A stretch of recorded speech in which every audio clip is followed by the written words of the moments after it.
bienvenue dans l'émission Parole de femmes. Nous passons une semaine tout ensemble avec le pasteur Hélène Ngoy. Bonjour pasteur Hélène. Bonjour pasteur. Bonjour. Et on s'encourage cette semaine parce que comme on l'a dit depuis le début de la semaine, il y a des moments dans la vie qui sont plus difficiles que d'autres. Il y a des épreuves aussi qui durent plus longtemps que tout ce qu'on avait pu penser.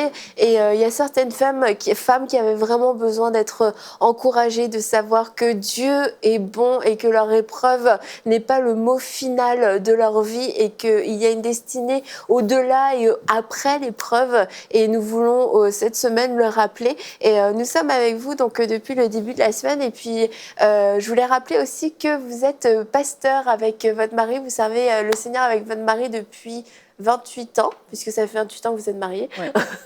Et donc, vous êtes responsable du ministère Centre évangélique La Résurrection. Qui est basé au Congo. Au Congo, à Kinshasa.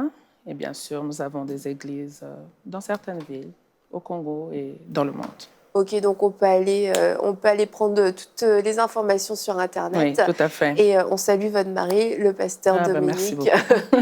Et vous êtes aussi, vous avez aussi initié des petits déjeuners pour des femmes dans le ministère, femmes de pasteurs et femmes pasteurs.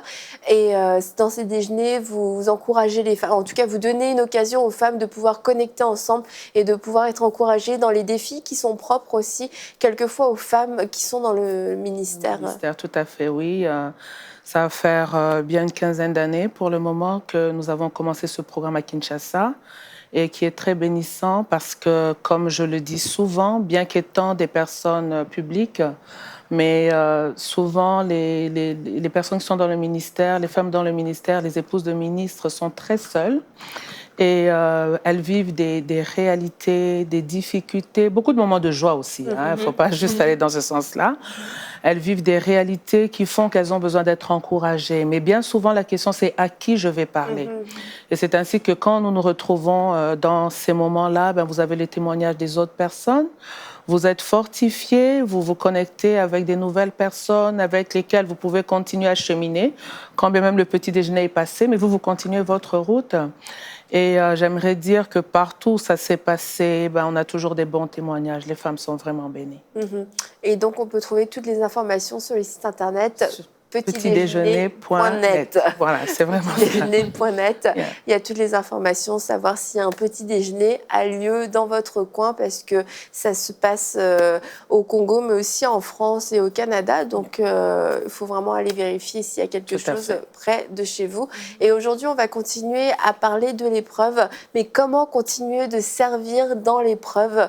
Et parce que hier, on a parlé de louer Dieu et on se dit, OK, je peux louer Dieu, c'est lui et moi, dans mon intimité, mais après aller faire le pas de plus, je dirais, continuer de servir, d'être une source de bénédiction, de donner pour les autres, ça devient vraiment difficile quelquefois, tellement nos souffrances sont grandes. Et vous l'avez expérimenté parce que vous étiez dans le ministère, donc c'est sûr sous les feux des projecteurs, mais avec aussi une responsabilité de personnes qui attendaient d'être renseignées, d'être encouragé, d'être consolé. Et donc, il y avait tout ce défi et aussi tout ce paradoxe. A priori, moi-même, je suis dans l'épreuve, mais je dois soutenir d'autres gens qui sont dans l'épreuve, peut-être la même épreuve que moi. Alors, comment continuer de le faire? J'avoue que c'est pas toujours évident. Et comme on parlait de la louange dernièrement, c'est que c'est pas facile de servir un Dieu grand et un Dieu puissant quand dans notre propre vie, on a des difficultés. Mais je crois personnellement que tout dépend de ce qu'on entend par servir. La bonne définition que je me donne, moi, du service, je la trouve dans la parole de Dieu, dans le livre d'Exode, au chapitre 8, lorsque Dieu envoie Moïse pour libérer le peuple, il dit « Va dire à Pharaon de laisser aller mon peuple afin qu'il me serve. » Et quand nous comprenons le service dans cette pensée-là, c'est une adoration que l'on rend au Seigneur. Alors, je ne veux pas voir le service dans l'angle de, voilà, une corvée. Je ne veux pas voir le service dans l'angle de comme je sers pour un salaire, je sers un roi, je sers... Non, je veux voir le service comme une adoration que je rends au Seigneur. Et quand je vais dans cette dimension-là, il est encore possible de servir. Pourquoi je dis ça? Parce que, comme vous le dites, passant par des moments difficiles, à un certain moment, la question que l'on te pose, mais aussi la question que tu te poses, c'est celle de savoir, mais comment est-ce que je peux servir un Dieu si grand qui me laisse dans cette situation?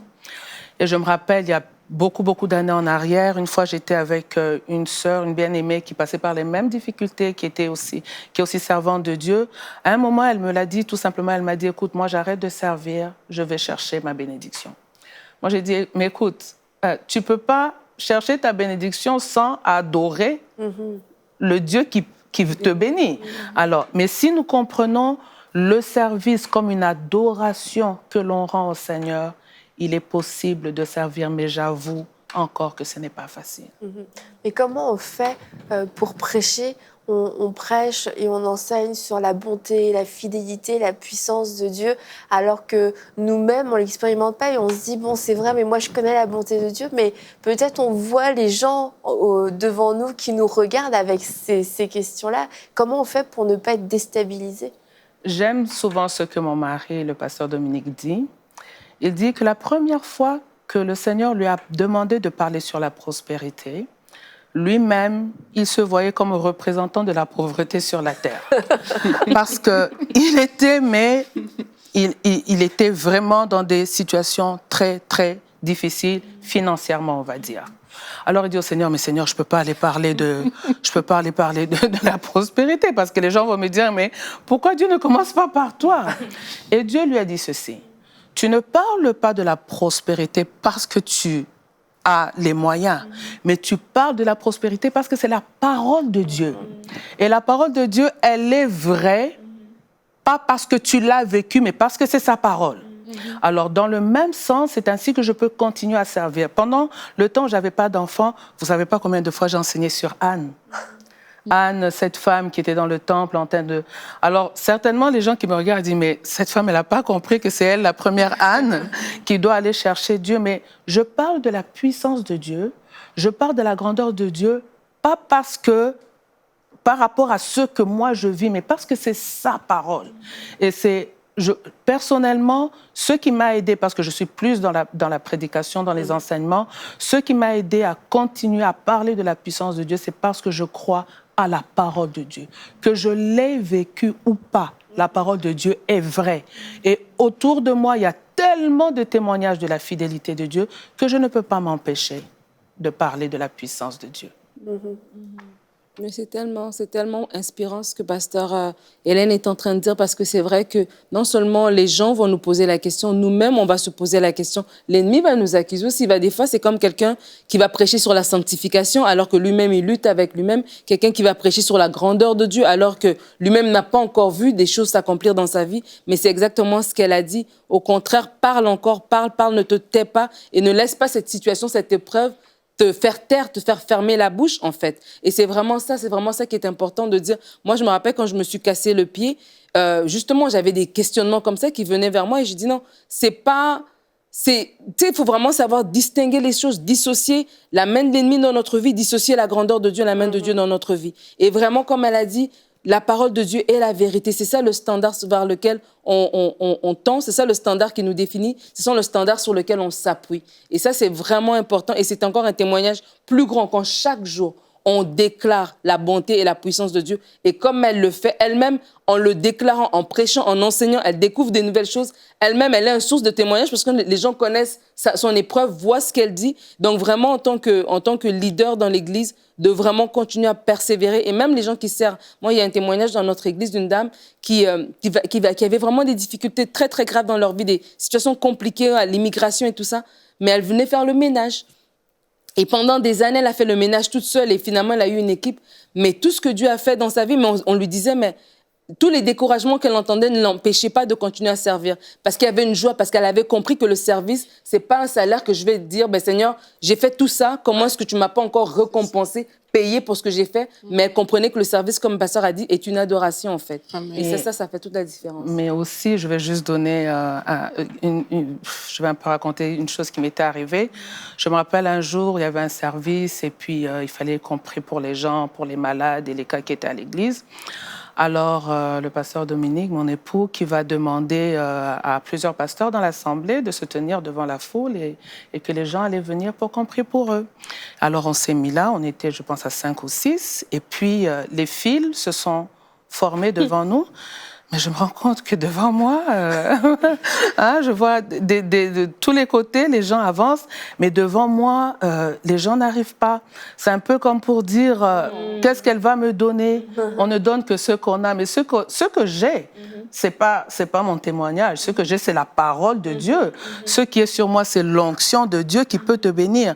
Alors, vous savez, quand vous avez une expérience comme ça, où vous voulez prier pour les gens et personne ne vient pour la prière, ben, tu te dis, ben, je ne le referai plus. Mais je peux quand même me rappeler qu'un jour, on était dans une réunion de femmes et je vois une dame qui vient, je veux que tu pries pour moi. Alors je dis, tu veux que je prie pour toi? Et c'est quoi? Elle dit, ben, j'ai pas d'enfant, je suis allée chez le médecin et il m'a dit que mes ovaires ne fournissent pas d'ovules, quelque chose comme ça. Elle m'a raconté tout son problème. Et alors, au-dedans de moi, avec déjà toutes ces expériences-là, je me dis, mais cette femme n'a pas compris que je ne suis pas la bonne personne. Mais après, je me dis, elle est venue vers moi. Ce que j'aimerais dire aux servantes, c'est que dans ta difficulté, dans ton épreuve, il y a encore des gens qui croient en toi. Il y a encore des gens qui croient dans ton ministère. Alors, n'arrête pas d'être une bénédiction pour les autres à cause de ce que tu vis, alors que plusieurs personnes pourraient être bénies. Bref, j'ai prié pour cette dame en mettant ma main. J'ai dit, Seigneur, il n'y a que toi qui peux faire quelque chose. Je crois que tu peux le faire. Oui, moi, j'attends, mais elle aussi, elle attend. Laisse que cette femme soit un témoignage pour notre ministère. Alors, elle me disait, c'est un peu la tradition en Afrique de nommer les enfants selon les parents dans la famille et tout. Mais elle me dit, eh ben, j'aimerais te dire que j'aurai certainement un enfant. Si c'est une fille, je l'appelle Hélène. Si c'est un garçon, je l'appelle Dominique. Alors, vous vous imaginez, elle a eu un garçon. Elle a appelé Dominique. Mais bref, après la prière, 2 mois après, je vois la dame qui revient. Elle vient, elle m'embrasse. Alors je regarde, je dis, je viens de chez le médecin. Il m'a confirmé, je suis enceinte. Amen.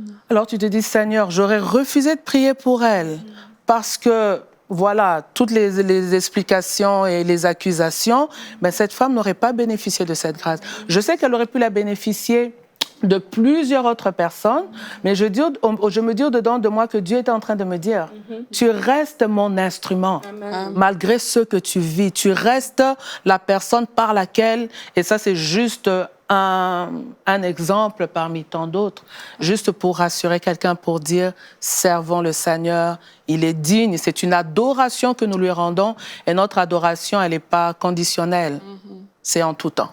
C'est ça nous interroge sur les motivations de notre cœur alors qu'on fait les choses pour le Seigneur vraiment. Et alors que vous parlez, il y a cette pensée qui venait en moi qui disait, il ne faut pas oublier, arrêter de servir quand on est dans une difficulté par rapport au Seigneur. C'est quelque part oublier que nous sommes des témoins aussi de la grandeur de Dieu.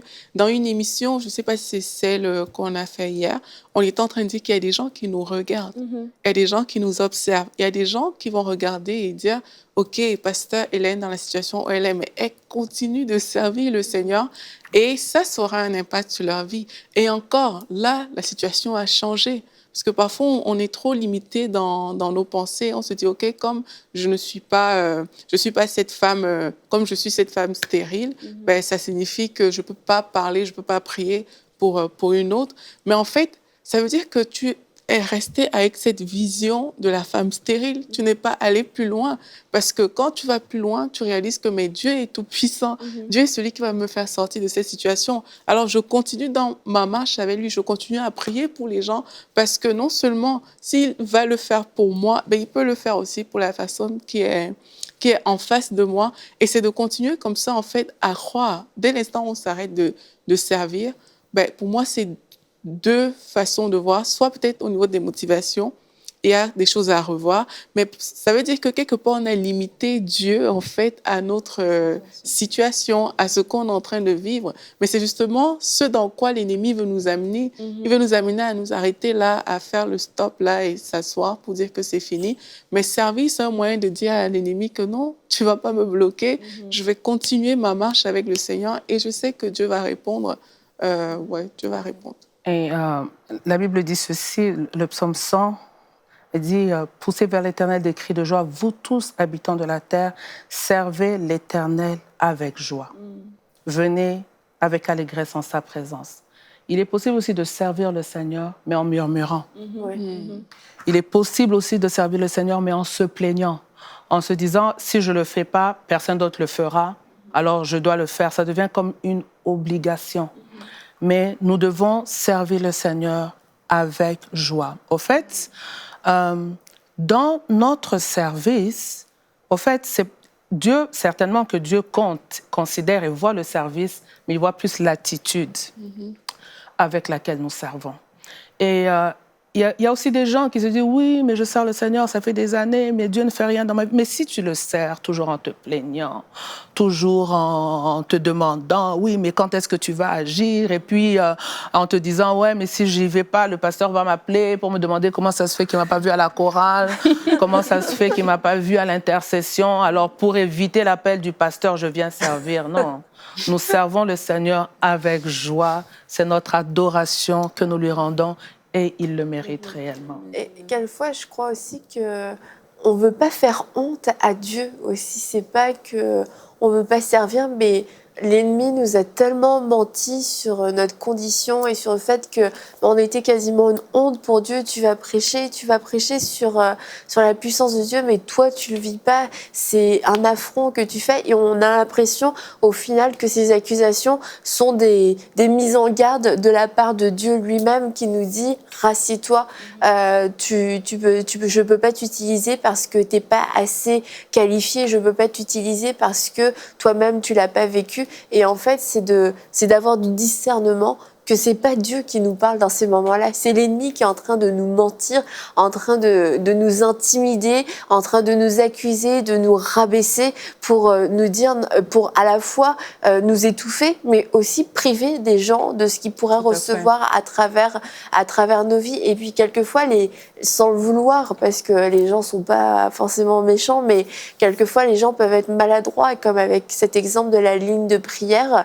Ben, les gens savent pas ce que l'impact que ça peut avoir, mais c'est tout le temps de revenir à Dieu et après ce genre peut-être d'échec ou ces moments où on a vraiment été un peu échaudé et de dire Seigneur, je te remets tout ça, mais qu'est-ce que tu veux que je fasse, où tu me veux. Et si le Seigneur dit je te veux première dans la ligne de prière, tu continues, même si personne s'approche, on va continuer de le faire parce que comme tu dis Aurélie, c'est aussi une question de motivation, mais c'est quelquefois quand on se met de l'autre côté, de penser plutôt que de dire cette femme-là n'a pas encore eu d'enfant, je ne vais pas m'approcher à la prière, cette femme-là n'a pas encore eu sa réponse, qu'est-ce qu'elle va pouvoir m'apporter, je croise mes bras pendant qu'elle prêche, c'est de te dire mais cette femme-là elle est dans la foi et alors qu'elle n'a pas encore vu la manifestation, elle est en train de te donner à toi les clés pour que tu vives la manifestation et là on va être dans un cœur de reconnaissance et de grâce et ça permet à tout le monde de pouvoir garder sa place, mais ça permet aussi au ministère de continuer d'être reçu alors que lui-même vit ses combats et que c'est pas facile de se lever tous les jours et d'aller se présenter devant le peuple avec une parole du Seigneur alors que nous-mêmes on a du mal on lutte avec ça dans notre vie. Tout à fait. Je peux encore me rappeler d'une fois où je préparais une réunion et non mais j'étais comme je me disais Seigneur, je vais encore parler à ces femmes et puis je vais encore prier pour elles et je vais encore demander, mais alors que j'étais comme découragée. Mais le Seigneur est bon. Tu entends dedans de toi une voix qui te dit espérant contre toute espérance. Tu peux encore te lever et aller le faire. Mais maintenant, pour rejoindre ce que vous êtes en train de dire, c'est que Et alors que tu étais découragé, tu sens une force qui vient dedans de toi. Tu sens la main de Dieu qui te tient, qui te relève et qui te dit tu peux y aller. Et tu y vas. Voilà, tu es là, tu dis Seigneur, si toi tu ne peux pas me fortifier, ça sera tout simplement impossible. Mais c'est après des temps comme ça. C'est pour ça que le Seigneur se sert de notre faiblesse pour manifester sa gloire. Après des temps comme ça, tu entends les témoignages des personnes qui te disent mais j'ai entendu Dieu, mais alors tu comprends que c'est tout simplement le diable, quoi. L'ennemi qui est en train de te dire non, tu peux pas le faire, mais pourtant il y a tellement de gens qui sont bénis en même temps par ce ministère. Yeah. J'avais vraiment le mot intimidation dans ma pensée depuis le début de l'émission. Tu l'as dit quand tu parlais. Et je crois que ce serait bien qu'on puisse prier pour des femmes dans le ministère, que l'ennemi se sert de situations, a mis des situations dans leur vie pour les intimider, en fait, pour les bâillonner, pour vraiment qu'elles se taisent en disant ben, je ne parlerai pas tant que cette situation n'est pas réglée. Mais en fait, c'est de l'intimidation. La situation est vraiment devenue une intimidation pour leur dire non. Tout le monde peut parler, mais pas toi. Toi, il faut que tu recules, il faut que tu t'assoies, il faut que tu te taises, et c'est faux. Et ça, c'est la voix vraiment de l'ennemi. Et vraiment, pasteur Hélène, si vous pouvez vraiment prier pour ces femmes-là. Prie pour maintenant, là. Oui, on peut prier maintenant. Alléluia. Je te bénis, Seigneur. Je te bénis, Jéhovah. Parce que tu vois toutes ces femmes qui ont besoin de ton soutien, qui ont besoin d'être encouragées, Seigneur. Elles croient en ta puissance, elles croient, Seigneur, en ta fidélité. Mais il y a tellement d'intimidation autour d'elles, les regards, Seigneur, les questions, mon Dieu, les attitudes. Mon Dieu, mon roi, je suis en train de prier maintenant. Laisse, Seigneur, que toi, tu relèves une femme, qu'en ce moment, de façon miraculeuse, qu'une femme reçoive la force qui vient du Saint-Esprit. Cher Saint-Esprit de Dieu, viens au secours de mes bien-aimés et fortifie-les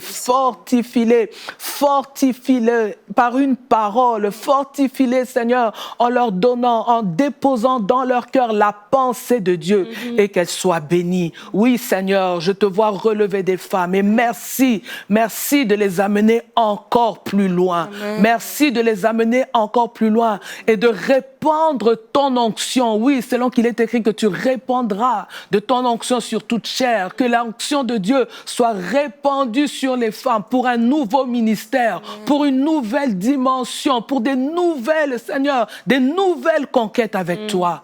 Et merci de te glorifier au travers de leur faiblesse, de manifester ta gloire afin que l'on sache encore aujourd'hui que tu es Dieu et que tu es fidèle. Au nom de Jésus. Amen. Amen. Et puis je crois qu'au cours de cette émission, il y a vraiment des femmes qui ont discerné en fait ce qui était de l'ennemi, ce qui n'était pas de l'ennemi, et que oui, vos bouches s'ouvrent à nouveau et que vous pouvez prêcher la parole de Dieu avec liberté, avec assurance, avec hardiesse, que vous pouvez imposer les mains aux malades et que les malades seront guéris. Et puis avant de terminer cette émission, je voulais savoir aussi comment faire pour garder son cœur quand on voit que les autres obtiennent la grâce que nous, on aimerait obtenir. Ces femmes qui reviennent vers vous et qui disent « Aïe, je suis tombée enceinte, merci parce que vous avez prié pour moi, Dieu est intervenu ». Est-ce qu'il y a de la joie, mais est-ce que quelquefois, il peut y avoir aussi un peu de sentiment? Non, quand tu as fait le ministère et que tu vois un témoignage revenir, il y a la joie. Il y a la joie de se rendre compte que Dieu se sert de toi malgré cela pour bénir les autres. Et par rapport aux personnes qui reçoivent ou bien qui voient la main de Dieu pendant que vous vous attendez, c'est vrai que des fois tu te dis mais qu'est-ce qu'elle fait de spécial que toi, tu n'as pas fait? Et parfois aussi, ça, c'est toujours le diable. C'est toujours, pourquoi moi? Est-ce que j'ai un péché? Écoutez, l'épreuve, ce n'est pas le péché. L'épreuve, c'est juste une situation par laquelle Dieu te fait passer pour te former. Voilà, aujourd'hui, je suis en train de parler de ces choses. Combien de milliers de femmes seront encouragées? Mais il a fallu que je passe par là. Et juste parlant, par exemple, de moi, des personnes qui reçoivent avant moi, je vois, par exemple, toutes mes petites sœurs se sont mariées après moi, mais toutes ont eu des enfants avant moi. Alors, de quoi se dire, mais elles se sont mariées après moi, elles ont des enfants avant moi. Ce que je bénis quand même de mes sœurs, c'est que tu sentais qu'elles sont toujours avec toi, elles te soutiennent. Mais tu dois apprendre à te réjouir avec celles qui se réjouissent. Amen. C'est ce que la Bible dit. Réjouissez-vous avec celles qui se réjouissent. Au fait, c'est un peu un échantillon, comme pour dire que dans les dépôts de Dieu, il y en a encore. On attend à voir la fidélité de Dieu. Je bénis Dieu parce que je connais tellement de couples qui sont passés par cette difficulté, qui ont été un encouragement pour moi avant. Et c'est là que je me dis que c'est un encouragement. Ça devient difficile pour celle qui vient, qui passe devant toi en disant « tu m'as vu ». Là, ça devient difficile. Mais quand tu le prends dans l'aspect où voilà, Dieu t'a utilisé comme un instrument, et quand tu le prends dans l'aspect où voilà, Dieu fait chaque chose bonne en son temps, tu te dis « ok, c'était leur temps, mon temps viendra aussi ».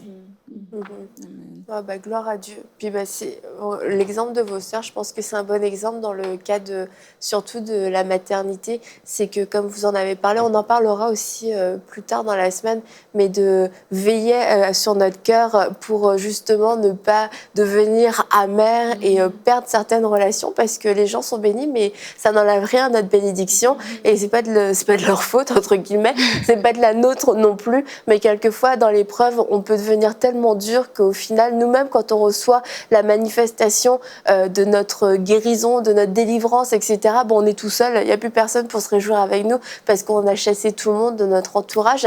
Et puis demain, d'ailleurs, on parlera peut-être comment vous l'avez vécu plus au niveau de votre couple, comment vous êtes associé avec votre mari dans ce combat, comment vous n'avez fait qu'un dans ce combat. Et je pense que ça va aussi encourager beaucoup de femmes à savoir comment se positionner en tant que couple lorsqu'on traverse des difficultés. J'aimerais dire, la Bible est claire, elle dit « garde ton cœur plus que tout, car c'est là que viennent les sources de la vie. Alors c'est juste pour dire que garde ton cœur. Il y a des gens que tu peux décider carrément de ne plus les écouter. Tu peux décider carrément de ne pas les fréquenter. Ils ne sont pas ennemis, mais quand tu es en contact avec eux, tu sens que tu es tellement dérangé que tu gardes ton cœur de certaines causeries, tu gardes ton cœur de voir certaines choses. Et je sais que le Seigneur est fidèle. Il soutient toujours. Amen. Donc on va se retrouver demain pour une prochaine émission de Paroles de Femmes.